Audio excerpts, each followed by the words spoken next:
ഇന്ന് തൊട്ട് ആദില നന്നാവും ഗൈസ് എന്നാണ് അവളുടെ വർത്തമാനത്തിൽ നിന്ന് എനിക്ക് മനസ്സിലായത്. അതായത് മറ്റേ പെങ്ങളൂട്ടിക്കാട് ഇറക്കാനുള്ള പരിപാടിയായിരുന്നു ആദില അല്ലേ ഷാനവാസിനോട്. ഷാനവാസ് തല്ലിയപ്പോൾ വേറെ വല്ലവരും ആയിരുന്നെങ്കിൽ ഞാൻ വമ്പ സീനാക്കിയിട്ടുണ്ടാവും എന്നുള്ള ലെവലിൽ ലാലേട്ടൻ ചോദിച്ചപ്പോൾ അവളുടെ ഒരു മറുപടി പറയലുണ്ടായി.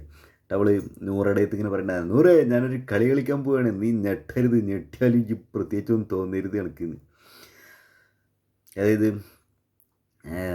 ഞാൻ ഇതിലൊക്കെ പ്രതികരിക്കാൻ പോവുകയാണ്, ഇനി പെങ്ങളൂട്ടിക്കാടും പരിപാടികളൊന്നുമില്ല, ഞാൻ എൻ്റേതായി കളി കളിക്കുകയാണ്. നമ്മളെന്തായാലും ഇത്ര ദിവസം ഇവിടെ ബിഗ് ബോസ് ഹൗസിൽ നിന്നില്ലേ, അപ്പോൾ ഇനി ശരിക്കുള്ള കളി കളിക്കാൻ പോവുകയാണ്. ഇതുവരെയുള്ള ഡ്യൂപ്ലിക്കേറ്റ് കളിയായിരുന്നു തോന്നുന്നു ഗൈസ്. അപ്പോൾ എന്തായാലും അങ്ങനെ ഒരു സംഭവമായിട്ട്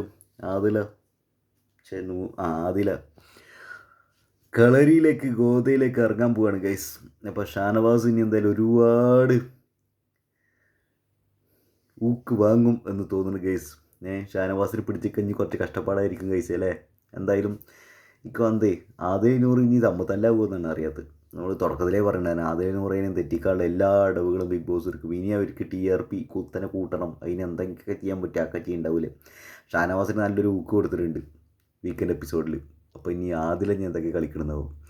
ആദിലെ തല്ലിപ്പോൾ പറഞ്ഞു ഷാനവാസ് ആയതുകൊണ്ടാണ് ഞാൻ പ്രതികരിക്കാണ്ടിരുന്നത്, വേറൊരു ഞാൻ വമ്പ രീതിയിൽ സീനാക്കിയിട്ടുണ്ടാവും എന്നൊക്കെ.